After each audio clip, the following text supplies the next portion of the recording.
Sedicom Thiès, c'est toute l'actualité de l'église de Thiès, mais aussi du Sénégal et du monde.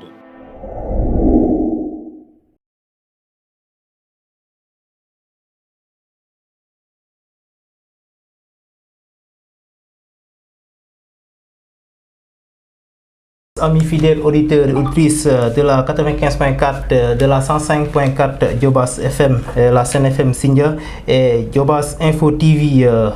Merci d'être venus et merci de nous regarder sur nos différentes supports de communication comme nous koy defee rek suñu émission tey nag gaaw deete la mais dañ ko xaw a yéegal rek mu ci mercredi bi ndax li ko waral mooy que ne dañoo am xew-xew bu mag bi nga xamante ne moom moo am comme ñëpp ñuy déglu du côté de Djobas fu waay war a nekk ñi ñuy seetaan aussi un peu partout dans le monde tamit ñu ngi leen di jaajëfal bu baax a baax di am mbégte ak contentement ci dalal bi ñu dalal fii ndax ñu gën a nar a waxtaane loo xamante ne am na solo lool te mu yàgg ci biir Djobas ñu am mbégte ak contentement aussi di dalal suñu abbé koo xamante ne kenn dootu ko présenté ci biir Djobas ndax xam naa bu ko gars yi gisee sax ci kii kii de vraiment duggan ci biir Djobas kon abbé Epi ñu bàyyi rek nga nuyoo ak mbokki auditeur Sen FM Sindia bu Djobas Info ak Djobas Info TV.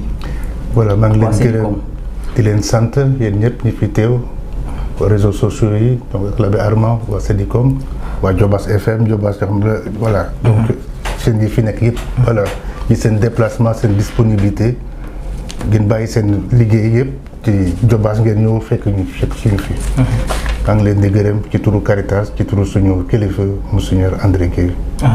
waaw ci loolu rek dañuy entamer très rapidement ci kii bi ndax temps bi xaw nañoo dab tuuti ci li nga xamante ne moom moo ñu fi indi tey yàgg nañu dégg li ñuy wax Caritas amaana ñu bëri ci ñi nga xamante ñoo ñu déglu xamuñu lu Caritas di kii damay ñëw nag ci damay àbb benn laaj ci catéchisme bi dañoo doon laaj naan lu di catéchisme mais damay laaj tey lan moo di Caritas abbé nga gën ñu ko firé. Caritas xam nga ne am na benn woy bu xumb fu coofeel ak xarit ne yàlla am nga fa. Caritas mooy baatu latin la jóge ci latin la mais dafa tekki rek coofeel te bu ñu wax coofeel tout de suite à côté dañu xalaat yërmande te dundu Yeesu dundu coofeel la vraiment mitalu wane na coofeel ba ca kaw croix ba ba mu joxee bakkanam ngir suñu mucc te lu bare wax na ko def na ko ndax ñuy xiif ñu am lu ñu lekk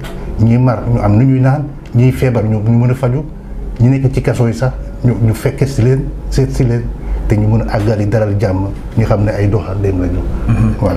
waaw kon mi ngi noonu rek mbokki auditeurs ak téléspectateurs yi ñuy suivre ci loolu rek abbé aussi si on vous demandait la Caritas dans quel ou bien quand est-ce que la Caritas est arrivée ici au Sénégal? Au Sénégal, il faut compter des années en 1943.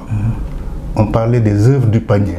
Les œuvres, c'était des œuvres du panier, 1943. Et c'était à la paroisse du Sacré-Cœur, pendant la guerre. Et donc, il y avait donc des dons, des vivres et des vêtements pour les plus pauvres. Il faut partir maintenant, après 20 ans après, en 63, qu'il y a eu la reconnaissance de la Caritas, comme secours catholique, comme association reconnue par l'État. Donc 20 ans après. Et donc pendant 10 ans, presque 10 ans, il y avait une seule Caritas.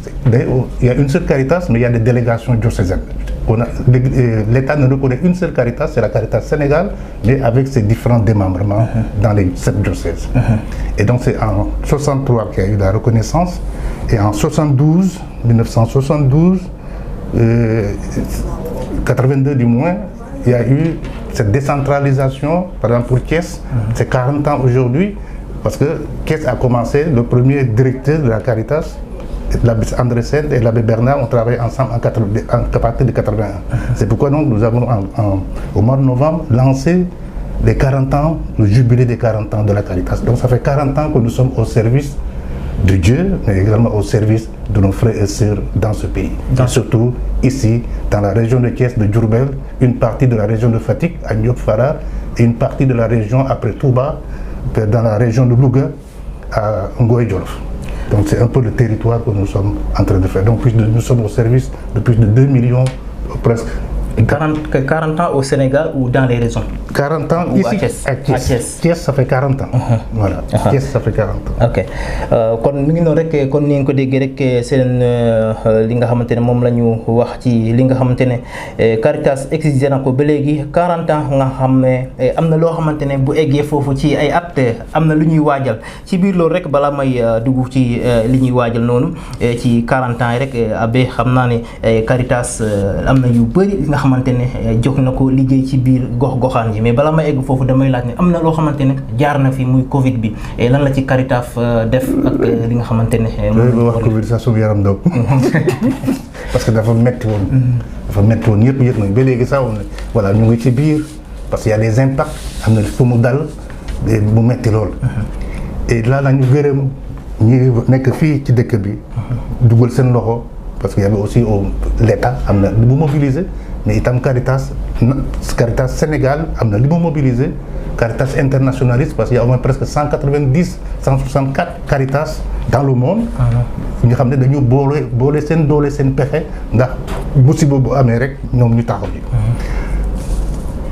Ce qui m'a plus frappé tubaab yi ils étaient dans la Covid dans cette affaire de Covid mais wan nañu yërmande wan nañu vraiment séddoo.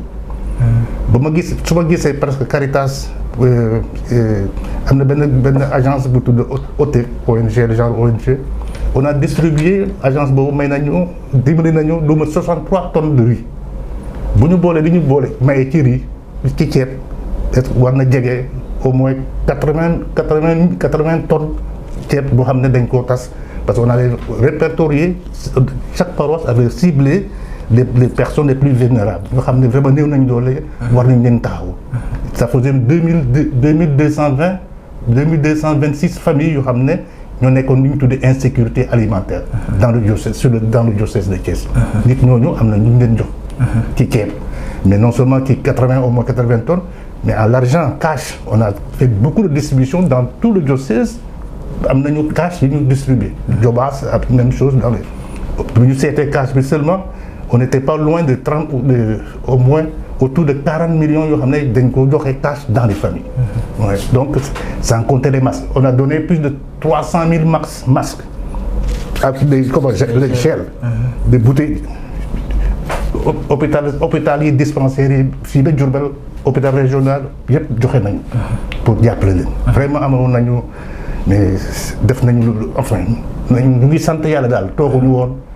non seulement une mobilisation interne mais également l'aide extérieure pour ñu mën a jàppale ñi néew doole ci jamono Covid bi. kon suñu mbokk yi ñu déglu ci la 105.4 Diobass FM ak Sen FM 95.4 ak waa Diobass Info TV waa Sedicom ñu fàttali rek ni ñu ngi fii ak Abbé Epifane mu nekk directeur bu Caritas ñu nar a waxtaan rek li nga xamante ne moom la ñuy wàcc samedi bii di ñëw dinañ ci ñëwaat léegi bu ñu waxee Caritas ci surtout fi ñu wax Diobass ndax xam nañu ne Caritas yàgg na foofu te am na ay affaires yoo xamante ne Caritas def na ko foofu bu ñu mënee wax loolu Caritas lan la defagum fële ca Diobass wala li nga xamante ne def na ko foofu pour l'instant. oui donc maa ngi lay gërëm en dehors de l'aide c'est vrai on a gis nañu ne Caritas avant amoon daan na liggéey surtout côté environnement défense et restauration des sols. boo demee côté Tateen boo demee côté Pélo liggéey nañu ci domaine boobu. y avait un forage à Sangué forage boobu Caritas dugal nañ ci loxo ça c'est côté eau côté environnement et eau. de Tateen donc côté environnement. donc au niveau des autres parties vers Khombole et autres il n'y a pas grand-chose. C'est pourquoi cette rencontre nous permet, parce que dans le petit débat, non seulement on va parler santé, on va parler eau, mais également on va dire qu'est-ce que la Caritas a réalisé. te loolu li gën a baax li gën a rafet li gën a jekk mooy mu jógee ci nit ñi ne Caritas lii la def. man mii directeur rek na am na lu ma ci xam tuut mooy dama ci wax ni environnement surtout côté eau. Même quand tu vas à Babac, le forage de Babac, la Caritas a beaucoup travaillé à Babac sur la question de l'eau.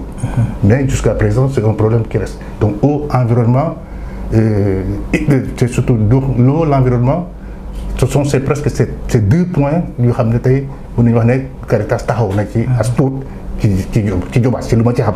mais li gën a xam samedi dina gën a leer parce que nit ñi ñooy waxal seen bopp. effectivement voilà.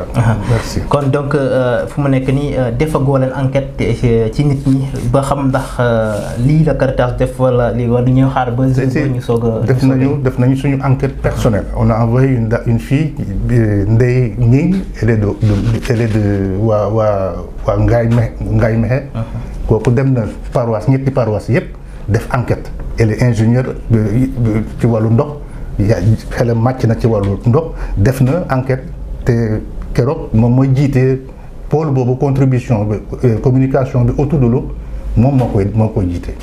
voilà nit ñi dinañu wax dañu gisee wàllu ndox bi ak wàllu ndox mi ak santé bi mais moom par exemple moom dina intervenir pour seet jafe-jafe yi mu gis di mu dégg. mu jéem a wax peut-être solution piste de solution ak nit ñi. et c'est ça c'est une démarche de participative du ñun ñooy taxaw toog fii di wax lan moo nekk Diobass mais def na enquête recueillir na données yi noonu dina ko séddoo ak nit ñi samedi.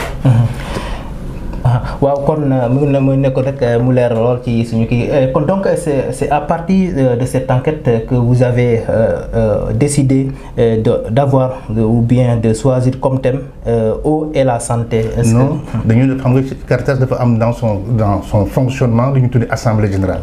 mois de juin mois de novembre toujours dañu def ubbite activité Caritas donc on planifie nos activités et au mois de juin ñu def lu ñu tuddee évaluation jàmbaar fu ñu ci tollu ak fu ñu jëm et c'est dans ce sens suñu première assemblée bi au moment ñu def quartier donc Carrefour et chaque délégué waa Diobass ñoom ñu wét seen bopp ñu xalaat man lan moo leen mooy seen tawat tey lan moo leen gën a metti lan moo leen gën a ñor tey ñoom ñu wax ne nag lii moo ñu soxal c'est ça qui nous interpelle qui nous interroge aujourd'hui donc c'est la question de l'eau et la question de la santé. Et nous sommes en milieu rural, on voit ces questions.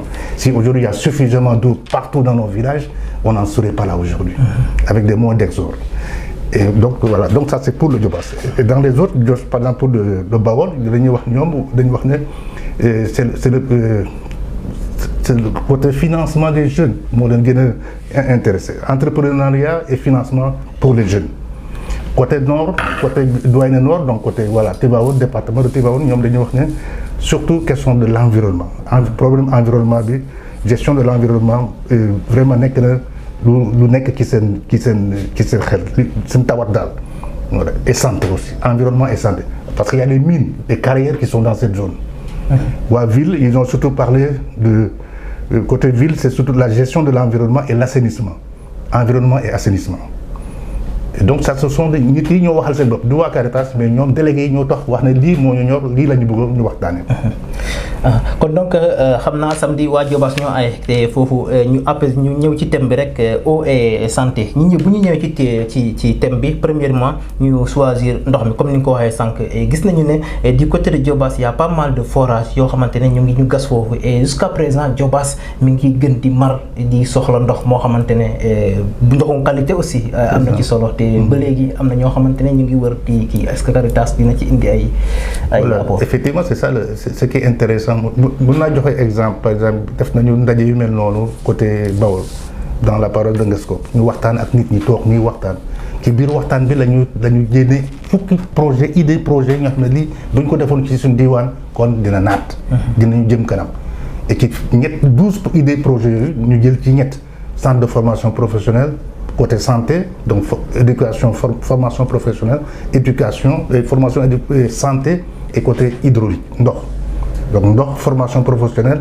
et hydraulique donc c'était aujourd'hui presque c'est waa paroisse Ngeskop commune Ngoy presque ça fait presque 200 millions 243 millions yoo xam ne mobilisé nañu parce que nit ñi dañu nangoo toog ku nekk wax tawatam ku nekk wax feebaram. maintenant Caritas peut-être mën na nekk petit médecin boo xam ne buy ñëw di déglu nit ñi mu jóg maintenant dem uti pexe pour bëndu saafara problème jafe-jafe yi nit ñi c'est un peu la démarche. bu ñu jógee waa Diobass nit dinañ leen déglu ñu dañuy ut def benn document ñu seet quelle idée quel projet xëy na ñu def aller-retour ak ñoom comité de gestion de pilotage pour que ñu mën a ci jëlee ay projets. C'est ça aussi notre ambition. waaye kon leer na ñu fàttali rek auditeurs yi ñuy déglu rek ñu ngi fii rek toujours ci suñu émission Gawdete ñu ñëw rek gane si waa Sedicom tey ak Diobass FM Diobass Info TV. mënoo Gawdete mënoo def réjouissé bu te amoon ndox. waaw c'est ça.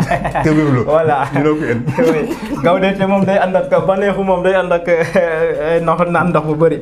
kon mu ngi noonu rek bu ñu jàllee ci rek ci beneen peut-être sa o bi dina ci ñëwaat léegi du côté de la santé monsieur l'abbé.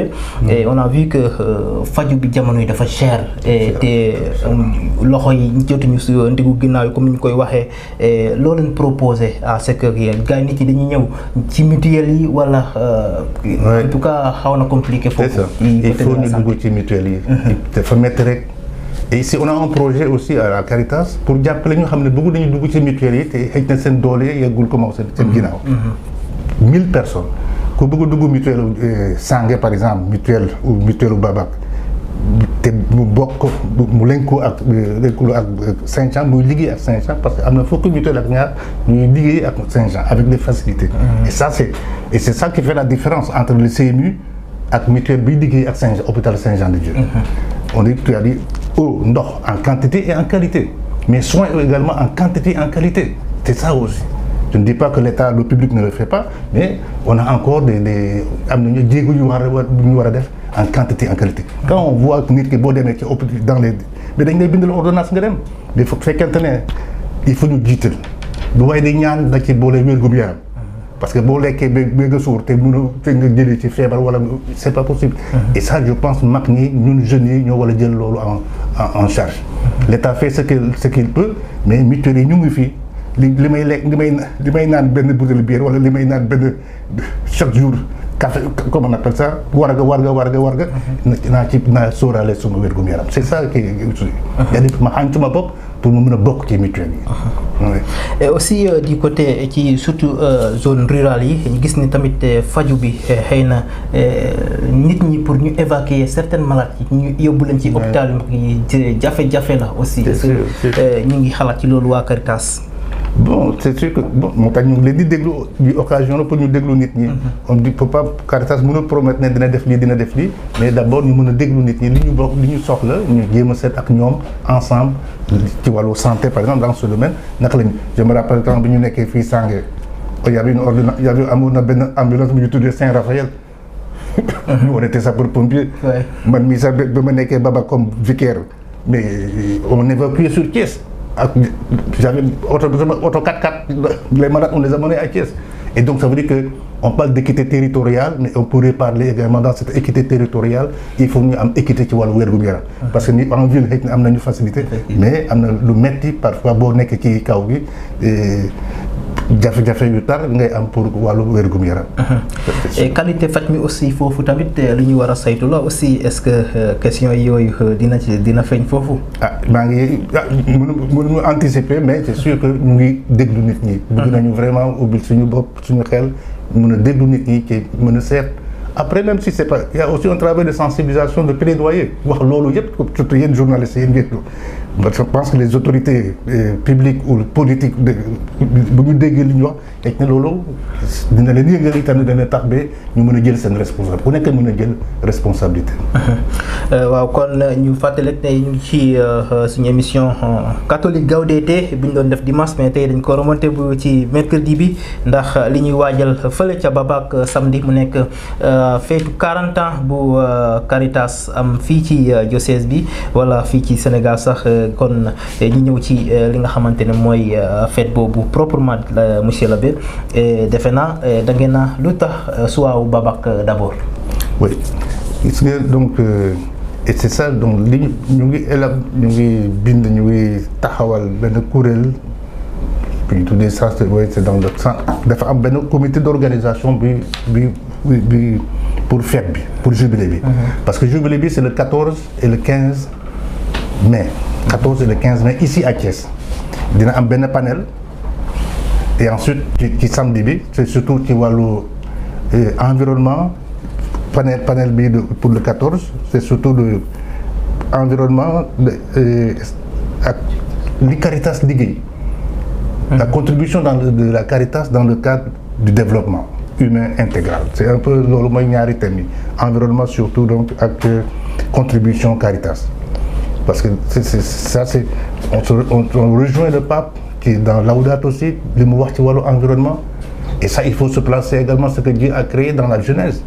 Quand on voit un peu ce que Dieu, la création, c'était toute une planification et Dieu prend le temps d'évoluer.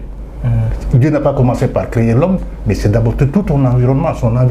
Et Dieu apprécie les mots de harmonie, c'est beau, c'est très beau. Et donc ça, c'est aussi donc, ce que nous voulons essayer de travailler, parce que dès que nous avons un environnement, et surtout, on jette partout. Il y a tout un travail à faire sur l'environnement. Et je me demande, je dis souvent peut-être en parlant, est-ce que l'image environnement, est-ce que c'est pas l'image de notre cœur? Est-ce que nous sommes est-ce que c'est là? Vous faites parce que vous faites est-ce que yow qui ça bopp ça qui ça xol qui ça xel donc c'est des questions qu'on se pose comme ça, mais vraiment la défense de l'environnement. Mais pour préparer ça, c'est aussi un temps d'écouter les gens, de sensibiliser nit ñi, waxtaan ak nit ñi, fekk sa nit ñi ki fu ñu tëj seen gox et di jokkoo ak nit di waxtaan ak ñoom. Moo tax donc ñu ut thème yi te en fait du ñun encore une fois ñun ñi délégué yi ñoo ut seen thème ne nañu waxtaan ci lii, mais du warul yem rek ci wax bi war nañu tànn ab waxtaan ñu tànn li ñu mën a def pour mën a soppali suñu gox. C'est un peu ça aussi l'orientation. Kon wax naa sànq ndox ak santé moo ñor waa Diobass. ñeneen nee nañu bon nañu def dañu yeneen thématique pour dans leur propre milieu pour l'idée c'est de transformer ce milieu là. ñu bu soppali suñu gox. C'est un peu dans ce sens. Voilà kon mi ngi noonu rek 18h42 ci suñu différentes plateformes yi nga xamante ne ñoon ñu ngeen cité suivre émission bi rek di nuyu ñëpp ñi ñuy déglu ñi ñuy seetaan fàttali rek ne Caritas diocésaine mooy waajal benn xew-xew bu mag fale ca Babac moom la ñuy waxtaane nii ak monsieur l'abbé Epiphane Mbengue mu jiite kuréel googu ci li nga xamante ne nag mooy journée boobu l'abbé xam naa ne dina am ay waxtaan yu am solo ci li nga xamante ne moom la Caritas jot a def fële ca diwaanu Diobass ñan lañu fay xaar comme ay autorité est-ce que dugal nguur gi dugal na ci loxoom wala autorité locale yi nga xamante ñoo nekk foofu tamit yan taxawaay lañu am ci journée boobu. Bon invité nañu sous-préfet même waxtaan naa ak moom sax tey ci téléphone waxtaan naa ak moom bu muy woon Dakar. Et je pense nee na en tout cas bu même bu mënulee ñëw dina wax adjoint mu mën a fekkee waxtaan bi. Donc ils ont reçu le correspondant le maire moi-même man maa ngi dem ba sous-préfecture bi joxe ma dem naa ba le lendemain élection yi ba ma joxe mais comme on dit on est des questions politiques maintenant c'est pas encore stable. Mais au moins bàyyi nañu xel ci autorités yëpp. Les imams sax bàyyi nañ on a invité 4 imams minimum. Et donc quand tu vois le programme c'est marqué prière des chrétiens, ensuite des musulmans. Donc on a impliqué tout le monde. Les chefs de village, on a impliqué au moins 10 chefs de village. Parce que aussi ce sont des autorités qui sont là. Et ce sont des responsables. Et il y a aussi certains leaders des ICP, qui sont Sangué, je pense que c'est surtout Sangué, les dispensaires des sœurs, pour Diap aussi comme ICP, notre comme ICP. Donc nous avons invité les gens parce que nous aussi, ni n'est que tu vois le forage, ni gérer forage. Donc avec certains leaders locaux yi nga xam ne ñu ngi ci biir et je pense que enquête bi surtout question eau dinañ ci bokk te je pense les ICP bu ñu ñëwee dinañ wax les responsables des mutuelles bu ñu ñëw dinañu mën a wax sœurs yi aussi nekk ci ñaari dispensaires yi dinañu mën a séddoo ak li ñu gis ci diwaan bi. bu ñu ñëwaatee ci affaire eau bi aussi tamit parce que am na benn malentendu yu xaw ma nan laa ko mën a waxee entre njëriñ Asifor et Ofor et que si ñooñu aussi parce que xam naa il faut s'attendre à ce que arrivé là-bas ngeen am ay questions yoo xamante ne ça va parler de ça parce que yenn saa gars yi ne d'accord ci lii dañu jox dëkk bi seen forage ak yooyu di côté de foofu xam naa. yooyu du ñàkk tamit xëy na ñiy jiite branche boobu ngeen gis leen foofu wala est-ce que jot ngeen leen gis pour ñu jéem a teewee ndaje moom yu ni mel. Oui. Donc bon, on a invité tous ceux qui sont impliqués dans l'eau, wàllu gestion. Je sais que y a beaucoup yoo xam ne yàgg na. Les Ibra, les Jean-Marie Ibra pour Sangué ñooñu xam man j'ai fait 12 ans dans le Diobass. Fukki at dama xam Diobass est-ce que xamoon naa ko Et c'est des gens-là qu'on a impliqués parce qu'ils ont une expérience. Effectivement. Ils peuvent parler, leur dire il y a une réussite, il y a un échec, il y a un rêve, parce qu'il faut qu'on rêve pour que tout le monde puisse avoir de l'eau en quantité accessible à tout le monde. C'est ça en fait. C'est un droit. Donc c'est à nous également de travailler sur ces questions de droit. Droit à l'éducation, droit à la santé, droit à l'alimentation. Donc c'est un peu ça, donc faire un plaidoyer pour le Djobas dans ce sens-là. Au niveau de la Caritas nationale, on a un grand projet avec les Allemands pour l'observatoire de l'eau. Ça c'est autour de 200 à 300 millions. Nous avons préparé pour que nous puissions saytu gunge nit ñi askan wi ñu mën a moomal seen bopp en tout cas ñu gis seen bopp ci wàllu accès à l'eau. Ça c'est sûr, on est en train de travailler, mais ça c'est au niveau national. On a même fait un appel d'offres pour que ceux qui doivent gérer ces agents qui doivent gérer ça ñu mën a def seen appel d'offres. Ok xam naa aussi foofu xëy na ci thème bi eau et santé rek ngeen choisir foofu ci ko domaine Diobass, mais environnement bi comme ni ngeen ko wax ci yeneen secteurs yi aussi, parce que on note que c'est la pollution mu ngi foofu ci diwaanu Diobass, surtout avec carrière yi mine yeeg yooyu pollution bi bëri na foofu. waroon na est-ce que waroon mën a bokk ci thème bi. C'est les délégués yi, et c'est là où c'est que wax nañu ne y a un troisième élément. Ce que les gens ont vu eau, santé, mais quelles sont leurs attentes? Par exemple, dans les attentes, on peut dire effectivement la question des mines. C'est parfois. Le village qui était à côté là, c'est carrière. Banja, avec l'école qui était là. Mais tu avais mal au cœur. Tu ne peux pas voir une richesse, plus de milliards dans ce secteur-là. Ce côté éducation. École bi kenn xamul fenêtre yi sax amul sax ay fenêtre. Donc ça c'est un scandale. Et c'est là où on a les chefs de village doivent jouer le rôle, mais également les autorités, des organisations à la base. War nañu mën a génne seen war nañu associations culturelles et autres. C'est bien de taper dans le football, mais également c'est bien surtout je pense comme priorité ñu seet lan la ñu mën a aar suñu bopp tey ak ëllëg. Et ça donc c'est ça le plaidoyer qu'il faudra aussi mener. Et il y a la déforestation aussi et les feux de brousse. Il y a beaucoup de... Donc la question de l'environnement c'est vraiment global. Et surtout avec ces changements climatiques, au mois de juin, décembre, il faisait froid, mais c'est la chaleur partout. Donc, changement climatique, il serait bon que les gens réfléchissent sur ces thèmes. D'ici 2035, comme ils disent, voilà, d'ici 2035,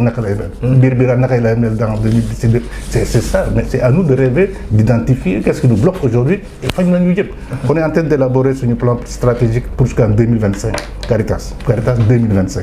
Mais on est dafa am ay secteurs yoo xam ne dañ ko jël comme orientation comme surtout wàllu ndox, c'est daa moo jiitu eau, assainissement, et le deuxième point c'est surtout l'agriculture. Et quand on parle de l'agriculture, tout de suite à côté on met sécurité alimentaire, sécurité nutritionnelle, et surtout lu ñu war a lekk. Et maintenant sécurité sociale, sécurité juridique. Ce sont des questions qu'on est en train de réfléchir là-dessus, et je pense d'ici à la fin du mois, on aura ce document final qu'on pourra partager. On aura ce document final qu'on pourra partager 18h moins wala 19h moins 10 minutes ci suñu émission. ñu fàttali rek ne ñu ngi fii ci Sedicom ànd ak Diobass FM, Diobass TV ak Sen FM bu Sindia di dalal tey ak monsieur l'abbé Epiphane Mbeng jiite Caritas Thiès. ñu nar a fêté 40 ans bu Caritas fële ca diwaanu Babac, ndax ku wax Caritas rek ñu xam biir Diobass lépp li nga xamante ne Caritas def na ko foofu te yàgg na fi liggéey ci loo xamante ne surtout ci wàllu ndox mi wàllu santé bi ak loo xamante ne ba ne ko donc loolu lañ ñu ñëwoon fii waxtaane si fii rek. xam naa nag dañoo yéex a commencé émission bi bu ñu ñëwee ci cérémonie bi ci li nga xamante ne moom la ñuy nar a def foofu ñu rappelé ko gars yi te rapidement balaa heure bi di ñu dab li nga xamante ne moom la ñuy xaar fale ca Babac samedi l'abbé bu ñu ko mënoon a am defe naa dina ci am solo. Bon, et donc c'est le samedi, délégués surtout participants yi waa Diobass lañu, donc dina am ci kër l'abbé Babac lay doon ci salle paroissiale bi. Donc normalement curé l'administrateur donc ki nekk ci boppu jàngu bi foofu donc l'abbé Stanislas booy moo ñuy dalal bi ñu ñaanee d'abord ba ñu pare ñu ñaanee donc dañu wax ne catholique yi dinañu ñaan sëriñ yi suñu mbokk sëriñ yi itam dinañu bokk ñaan ñu ubbi waxtaan bi ñu jox ay dina jël parole délégué épiscopal maanaam kii toogal monseigneur aussi dina jël parole lu mu ñuy décanal dina jël parole maire bu fekkee ne am na bu ñëwulee mu am délégué mu ñëw mu wax et ensuite ñu jox autorité bi donc le sous-préfet mu ubbi waxtaan bi ensuite maintenant donc ñu commencé communication yi wàllu ndox donc nit ñi dinañu jox moom kiy jiite danañu séddoo li nit ñi wax kii def enquête bi mu joxe xalaatam ci jafe-jafe yi mu gis c'est moom spécialiste la donc li mu dégg ak yan solution c'est la même chose donc pour donc comme côté eau maintenant côté santé c'est la même chose on va donner la parole parce que ce waa ICP yi ñi yore dispensaires yi ak poste de santé yi ñoom ñooy war a dinañu wax mais ñi yore mutuelles yi aussi nañu wax ak nit ñi maintenant ñu continuer waxtaan bi. Bon, on a parlé de la communication maintenant comme c'est un peu ce sont personnes là ñu def benn débat général ku nekk ñi ñëw yëpp ku nekk loo am nga sànni ci sa xalaat c'est ça un peu qu'on va faire ensuite on va passer à la cérémonie de clôture donc li ñu fi wax lan la ñuy tënk pour ëllëg c'est la synthèse des communications et ensuite maintenant on va passer à la clôture ay cérémonie de clôture délégué Caritas délégué curé doyen Diobass moom dina jël parole et ensuite maintenant le délégué épiscopal dina tëj waxtaan bi maanaam kii toogal monseigneur l'abbé Étienne Diagne c'est le curé de Pékou kooku après monseigneur moom moo ci toog voilà. waaw kon mi ngi noonu rek mbokki auditeurs ak téléspectateurs yi ñu doon yi ñuy suivre kon mi ngi noonu rek yaa taax ma woo sama naataango yi nga xamante ne nag ñoo yore presse locale bi aussi di leen fay woo bu baax a baax yéen ñëpp ñi nga xamante ne ñi ngi déglu ci yeneen maison de presse yi ñu ngi leen fay woo comme ça ngeen ñëw jàppale waa Caritas ci waxtaan wu am solo bi nga xamante ne moom mooy am foofu ca Babac je crois que c'est à partir de 9h la ñuy commencé waxtaan woowu ca fële ca Babac foofu tamit Baye Labé xam naa bu ñu jógee foofu tamit est-ce que amaat na beneen diocèse buy accueillir gannaaw Babac. après Babac dinañu dem Bawol. dinañu dem Doyen Nord. wax naa ko sànq du Doyen Nord ñoom dinañu def seen ñoo ci tegu mois de février. ñoom ici environnement et santé. parce que foofu aussi dafa bari ay carrières. bu ñu jógee mois de février mois de mars dinañu dem dans le Bawol. Bawol c'est l'entrepreneuriat des jeunes et accès au financement. Et maintenant donc, au mois d'avril c'est la gestion de l'environnement et assainissement de la ville de Thiès et de Pout. Et donc c'est des thèmes qui sont vraiment importants et ensuite maintenant en février au mois de 14 dina am panel. Cette fois-ci ce n'est pas un atelier mais ça sera un panel.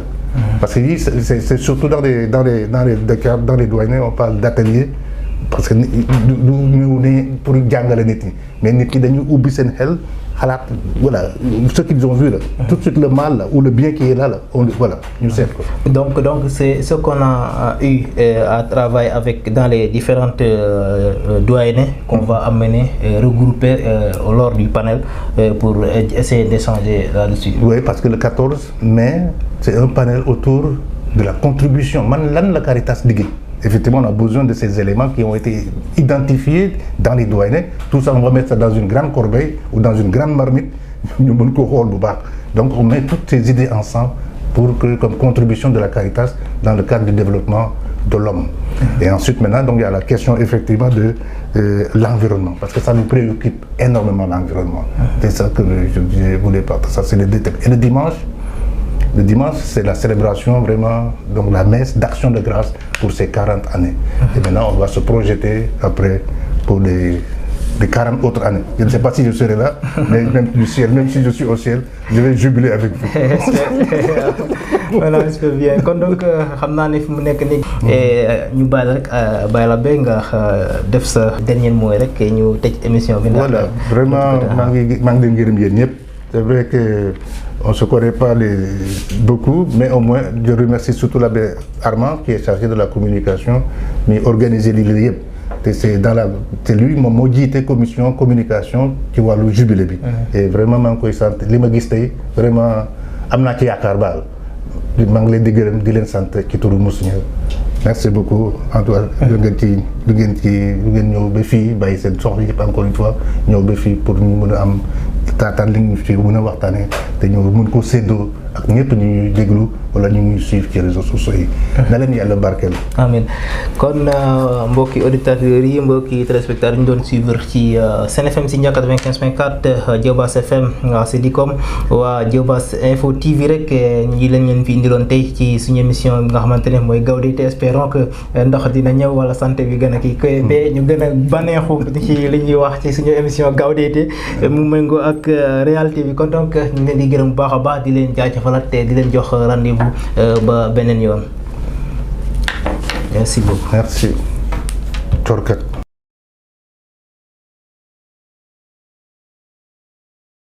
Sedicom Thiès au service de l'Évangile. Tous ensemble pour partager la joie de l'Évangile.